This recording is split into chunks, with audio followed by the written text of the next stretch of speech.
आदरणीय जमी पर बैठे जमींदारों, चेयर पर बैठे चेयरमैन साहबों, गद्दी पे धरे गद्दी के गद्दारों, बाबा आपके चरणों में मेरा प्रणाम। मैं बहुत दूर से हारा थका आया, शांत बैठा था। अंगद जी ने मुझको उठाया। मैं भगवान से प्रार्थना कर रहा हूँ, भगवान जिसने मुझको उठाया उसको तू उठा। बाबा अब मैं जो पढ़ने जा रहा हूँ, आपको एक बात बता रहा हूँ। मैं गांव का कवि हूँ, गांव से निकला हूँ। कोई शब्द मेरे से ऐसे निकल जाए तो आप माफ़ कर देना साहब। माफ़ के अलावा मेरे करोगे ही क्या तुम? नहीं बताओ, आप माफ़ के अलावा मेरे करोगे क्या? आज जब मैं सुबह घर से चला तो मेरी धर्मपत्नी ने कहा कहाँ जा रहे हो? मैंने कहा उत्तर प्रदेश जा रहा हूँ। बोल ठीक है चले जाना, थोड़ा सा डिनर कर जाना। ओ मैंने कहा पगली, डिनर तो शाम के भोजन को कहते हैं। घरवारी बोली शाम कोई दरिया तो है, शाम कोई दरिया तो है और खास के तेरे लिए रखा है। मैंने कहा क्यों? बोल रात में कुत्ता मुंह देखो, मुझे फेंकना पड़ता इसलिए आप डिनर ही कर जाए। भाई साहब और बस अड्डे पाया, कंडक्टर बुरी तरह चल रहा, बाबा कहाँ जाएगा, बाबा कहाँ जाएगा? मैंने गुस्से में कह दिया स्वर्ग जाऊंगा, ले चलेगा क्या? ड्राइवर बोलो बाबा आजा, मेरे पहिया के नीचे तू आजा, स्वर्ग पहुंचा दूं। अरे मैंने कहा ड्राइवर तेरे 64 दांत अन्य तोड़ दूंगा। कंडक्टर बोल रहा बुड्ढे क्यों झूठ बोलता है, कहाँ इसके 64 दांत? मैंने कि मुझे पता है, बीच में तू भी तो बोलेगा। भाई साहब उसी बस में जिसमें मैं बैठा था उसमें अंगद जी बैठे थे, धारिया जी। बाबा इसमें धारिया जी बैठे थे। मैं बस में चढ़ा, मैं इनके धारिया जी पैर से विकलांग हूँ, मुझे बैठ जाने दो सीट पे बगल। अरे बोल पीछे जा भाई साहब, आगे जा पीछे जा। 15 मिनट हो गए किसी ने बैठने को जगह नहीं दी। पर ड्राइवर बहुत अच्छा था, जाने कब से मेरे को देख रहा। बोल बाबा क्यों होते परेशान, आओ मेरा बोनट खाली है, बोनट पर बैठ जाओ। भाई साहब मैं बोनट पर बैठा, बस चली। 15 मिनट बाद चलने के बाद रुकी। कारोई पेंट, कारी बुरसट, कारी चश्मा, देखने में सचमुच ऐसी लग रही थी करिश्मा। बस में चढ़ी, 1 मिनट खड़ी हुई। अंगद जी बोले मैडम कब तक खड़ी रहोगी? लो मैं सरकता हूँ, बैठ जाओ। बोल नहीं आप बैठे रहो। भाई साहब सच बताता हूँ, वो किसी के पास नहीं बैठी और धीरे धीरे आके मेरे ही पास बोनट पर बैठ गई। नहीं भैया हंसने की बात नहीं है, सब किस्मत का खेल है अपनी अपनी। माँ हमारा भुसावर था, भुसावर बस अड्डे पे एक भिखारी आया, मेरे से बोला बाबूजी बाबूजी। मैंने बोल क्या बात है? बोल 2 रुपए दे दो। मैंने क्या करेगा? बोल चाय पीऊंगा। अरे मैं कम वक्त चाय 2 रुपए की आती है, चाय तो 5 रुपए की आती है। अगर मांगता तो मेरे से 5 रुपए मांगता। भाई साहब भिखारी का जवाब देखिए, भिखारी हाथ जोड़ के मेरे से बोला बाबूजी जाकी जैसी हैसियत हुए अम्बा पे ऐसे ही पैसा मांगे। वाह भाई वाह, जोरदार ताली भाई टीकिया जी के लिए, क्या शानदार बात की।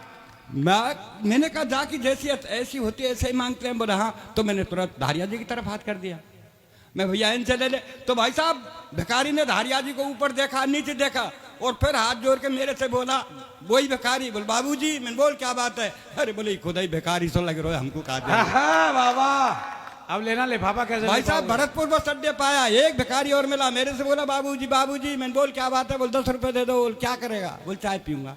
मैंने कि कम चाय 10 रुपए की आती है, चाय तो 5 रुपए की आती है। अगर मांगता तो मेरे से 5 रुपए मांगता। भिखारी बोले बाबूजी 5 रुपए की मैं पीऊंगा। कौन कौन है? अरे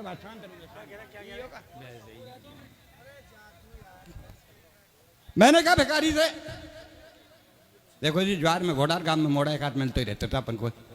भिखारी से कहा मैं कि भाई साहब चाय 10 रुपए की आती है, चाय तो 5 रुपए की आती है, अगर तुम्हें लेना तो मेरे से 5 रुपए ले। भाई साहब भिखारी का जवाब देखिए, भिखारी मेरे से बोला बाबूजी 5 रुपए की मैं पीऊंगा, 5 रुपए की मेरी प्रेम का तो पिएगी। अरे मैंने कहा तू भिखारी होकर के प्रेम का रखता है? बोले भाई के चक्कर में भिखारी बनी हो नहीं, मैं तेरी तरह पहले महल में ही रह रहा हूं। और भाई साहब जब मैं ठीक आपकी बस्ती में आया तो मुझे किसी ने नजर उठा करके नहीं देखा, वहां एक डॉक्टर साहब ने देखा। बोले भाई साहब कहाँ के हो? मैं राजस्थान का। कहाँ जा रहे हो? मैंने कब सम्मेलन। बोल कभी हो? मैं हाँ। बोले यार आप कहीं कभी हो, आप तो बीमार हैं। अरे मैं डॉक्टर साहब मैं बीमार नहीं हूँ। अरे बोल मैं डॉक्टर हूँ, मेरा विश्वास करा, आप में खून नहीं है, खून चेक करा ले। मैं डॉक्टर साहब जब खून नहीं है तो चेक क्या कराऊं? अरे बोलो अपना ब्लड प्रेशर चेक करा ले। अरे मैं डॉक्टर साहब जब ब्लड ही नहीं है तो प्रेशर कहाँ से होगा?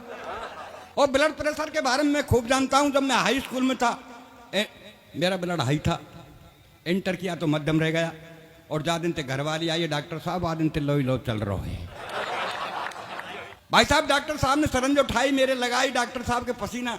मैं कहा बात है डॉक्टर साहब? बोले खून नहीं मिला है, मैंने सरंज को तोड़ा। मैं डॉक्टर साहब आपके बजाय हिंदुस्तान के मच्छर अच्छे हैं, जहाँ मुझे काटते हैं वो तुरंत खून निकाल लेते हैं। भाई साहब माफ़ करना, मैं यहाँ के किसी डॉक्टर की रचना नहीं पढ़ रहा हूँ, मैं अपने राजस्थान के उस डॉक्टर की रचना पढ़ रहा हूँ कि मरीज का दाहिना पैर कटना था और डॉक्टर साहब ने बायां पैर काट दिया। यह सत्य घटना है कि एक मरीज की अंतिम चल रही थी घड़ी, एक मरीज की अंतिम चल रही थी घड़ी और डॉक्टरों की भीड़ घेरे खड़ी। तो डॉक्टर साहब मरीज से बोले भैया तेरी अंतिम इच्छा वो तो बता जा। मरीज बोला डॉक्टर साहब मेरी अंतिम यही इच्छा कि मेरी जगह तू मर जा। बाबा मरीज बोला वो डॉक्टर साहब मेरी अंतिम यही इच्छा है कि मेरी जगह तू मर जा। तो डॉक्टर साहब हो गए नाराज। मरीज बोला हजूर आप क्यों होते नाराज, मेरी विनती पे दीजिए ध्यान, आप तो इस कलयुग के साक्षात भगवान। डॉक्टर बोला कैसे? मरीज बोला ऐसे कि चौराहे पर हुई हत्या को तुम आत्महत्या में लिख सकते हैं, चौराहे पर हुई हत्या को तुम आत्महत्या में लिख सकते हैं और दाहिने पैर की जगह आप बाएं पैर को काट सकते हैं। तो क्या डॉक्टर साहब मेरी जगह आप नहीं मर सकते हैं? बाबा वाह, क्या संदेश दिया, क्या क्या व्यंग है। भाई साहब एक कब सम्मेलन सुन ले, मेरी धर्मपत्नी चली गई और सुन के मेरे से आई, बोले तेरी उम्र 60 साल की हो गई, तुम यह हाथ लिखना बंद कर दो। तो मैंने क्या लिखूं? बोल ओज। मैंने की बाबरी वही में बोझ ना है तो मैं ओज क्या लिखूंगा? बोल श्रृंगार लेके मैं भगवान ने रंग रूप पहना दिया तो मैं क्या लिखूंगा? तो बोल गीत लेके मैं कोई भी गीत वीत नहीं लिखूंगा। गीतों ने मेरे देश का बंटाढार कर दिया साहब। सच बता रहा हूं, जब मैं छोटा था मेरा बाबा कहता बेटा गीत गा, तब मैं गीत गाता काना बरसाने में आ जाइयो बोला गई राधा प्यारी। ये छोटे की बात है, जब छोटा था मेरा बाबा कहता गीत गा, तब मैं गीत गाता काना बरसाने में आ जाइयो बोला गई राधा प्यारी। और आज मेरे नातीते कहूँ कि बेटा जरा गीत गाना, तो पता क्या गाता है? सर काले खटिया जाड़ो लगे, दाढ़े में बलमा प्यारो लगे। ऐसे से गीत चले था। ये गीत तो ऐसा चलो बोल तू ना मिली तो हम जोगी बन जाएंगे। अरे मैंने मिल गई तो का कुआं में गिर के मर जाएगा। ये गीत ऐसा चलो बोल तू जहाँ कहीं रहेगी मैं सूंघते आ जाऊंगा, कुत्ता है का। ये गीत ऐसे चलो साहब, मैं दिल्ली ते गई पूना ते गई पटना, माहू ने मिलो सजना, यहाँ जाबा में आ जाती कितने चाहिए यहाँ ते ले जाती। तो साहब अपन गीत वीत नहीं लिखते, अपन तो जो देखते हैं वो लिखते हैं साहब। सुबह सुबह का वक्त मस्जिद की अजान और मंदिर की झालर कितनी लगती है प्यारी, और चाय का प्याला लेके मेरे चार पाई के पास खड़ी घरवारी। बोली यदि सुनते हो? मैंने कहा सुन रहा हूँ, बहरा नहीं हूँ। बोल क्या कहना है कह दीजिए। बोल मैं कब की खड़ी हूँ, लो चाय पी लीजिए। मैंने कहा सुबह सुबह का वक्त है, राम रहीम का नाम लेने दीजिए, इस चाय को 10 मिनट बाद दीजिए। तो गुस्से में बोली कि 10 मिनट में तो ठंडी हो जाएगी। मैंने कहा कम वक्त तेरी उम्र 60 साल की है गई, तू अब तक ठंडी ना है पाई तो का चाय 10 मिनट में ठंडी हो जाएगी। मैंने कहा कम वक्त तेरी उम्र 60 साल की है गई, तू अब तक ठंडी ना है पाई तो का चाय 10 मिनट में ठंडी हो जाएगी। इतनी कहने पर गुस्से में तेज कमरे से बाहर आके बड़े जोर से रोने लगी, भगवान से प्रार्थना करने लगी, भगवान मेरी ये कर्जी है, आगे आपके मर्जी है, मेरा एक थोड़ा सा काम कर दीजिए, इस संसार से मेरे पति बाबूलाल डीगिया को उठा लीजिए और मुझे विधवा बना दीजिए। वाह भैया वाह, मैं घरवारी विधवा है रही, आप ताली बजा रहे हो, मतलब आपको बड़ी खुशी है कि मर जाए काज कट जाए। तब मैंने घरवाली का कहा, मैंने कहा तू मेरी विधवा की सोच रही है? घरवाली ने कहा जी हाँ। तो क्यों? तो तब मैंने उसको ये समझाया, ध्यान से सुनिए साहब क्या कर रहा हूं। मैंने कहा ठीक है। इतने में मैं भी गुस्से में तेज बैग उठाया कमरे से बाहर, घरवाली बोली कहाँ जा रहे हो भरतार? मैंने गुस्से में तेज बोल कहाँ जा रहे हो भरतार? मैंने क्या आत्महत्या करने? जब घरवाली ने कहा कि मेरा पति मर जाए तो मैंने गुस्से में होकर तेज बैग उठाया कमरे से बाहर, घरवाली बोली कहाँ जा रहे हो भरतार? मैंने क्या आत्महत्या करने? भाई साहब आप रुकिए, एक मिनट साहब। अरे भाई साहब आप रुक जाइए।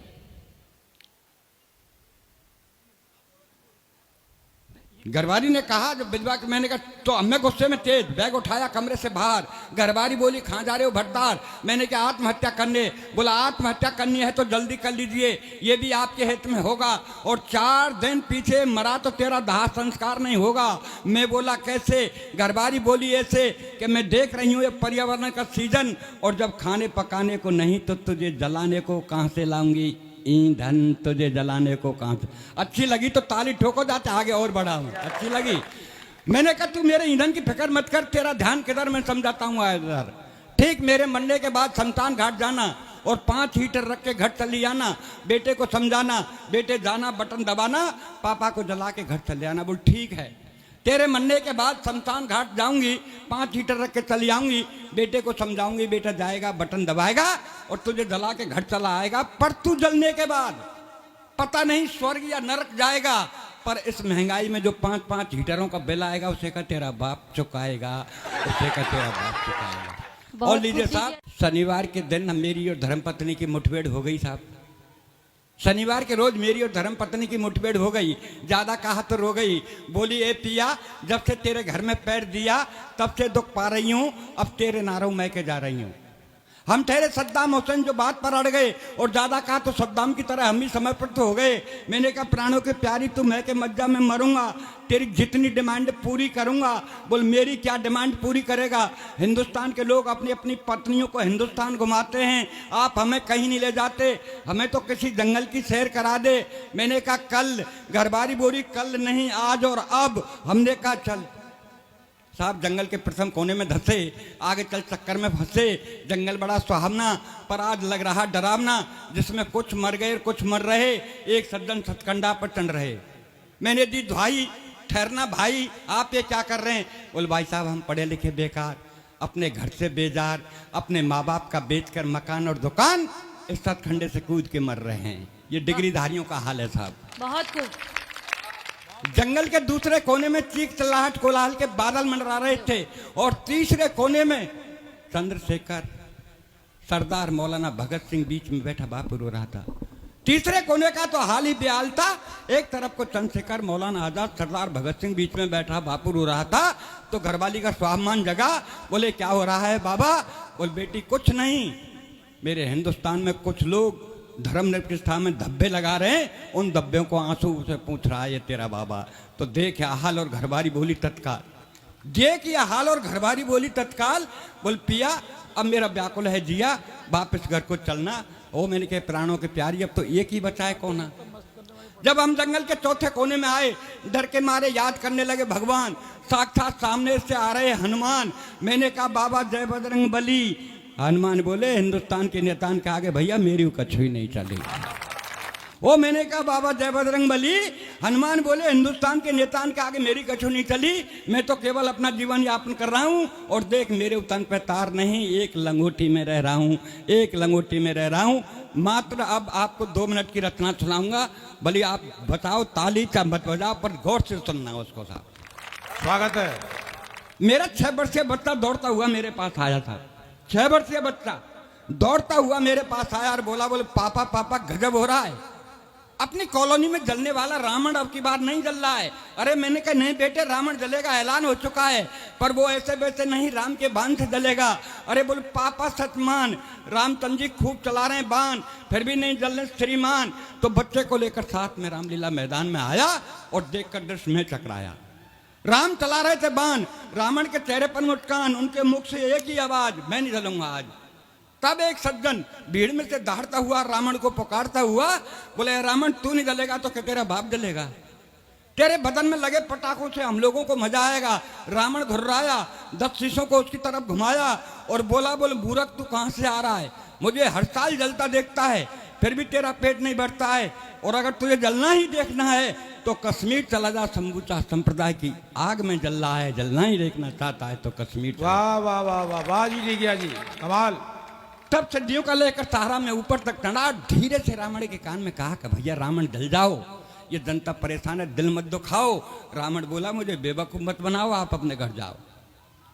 मैं बोला क्यों? मैं बोला क्यों? रावण बोला यूं का अध्यापक परीक्षार्थी रोडवेज वाले ये साल भर में 4-4 बार करते हैं, इसलिए दशहरे का दिन आज हम भी हड़ताल करते हैं। ओ मैंने कहा भैया तेरा मांग पत्र हो तो मुझे बताओ, मैं रामचंद्र जी से तेरा समझौता कराता हूं। कि रामचंद्र जी से मेरा समझौता?